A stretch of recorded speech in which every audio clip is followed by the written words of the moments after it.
অন্তর্বর্তী সরকারের প্রধান হিসেবে দায়িত্ব নেওয়ার ৩ সপ্তাহ পর রাজনৈতিক দলগুলোর সঙ্গে শনিবার বিকেলে মতবিনিময়ে বসছেন প্রধান উপদেষ্টা অধ্যাপক ডক্টর মোহাম্মদ ইউনূস।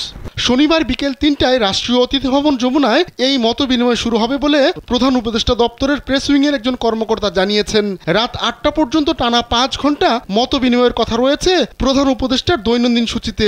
মতবিনিময় সভায় Bangladesh Khelafat Majlis, liberal Democratic party, জাতীয় পার্টি, জাতীয়বাদী সমমনা জোট, ১২ দলীয় জোট ও বাংলাদেশ জাসদ ডাক পেয়েছে। তবে মতবিনিময় সভায় ডাক পায়নি আওয়ামী লীগ, ১৪ দলীয় জোট, জাসদ, বাংলাদেশের সাম্যবাদী দল, বাংলাদেশের কমিউনিস্ট পার্টি, গণতন্ত্রী party, Bangladesh national Awami party, বাংলাদেশের workers party, Jaker party, Bangladesh Tariqat federation, Bangladesh Khelafat আন্দোলন, বাংলাদেশ ন্যাশনালিস্ট ফ্রন্ট, জাতীয়তাবাদী গণতান্ত্রিক আন্দোলন, তৃণমূল বিএনপি, বাংলাদেশ জাতীয়তাবাদী আন্দোলন ও বাংলাদেশ সুপ্রিম পার্টি সহ আরও কয়েকটি দল।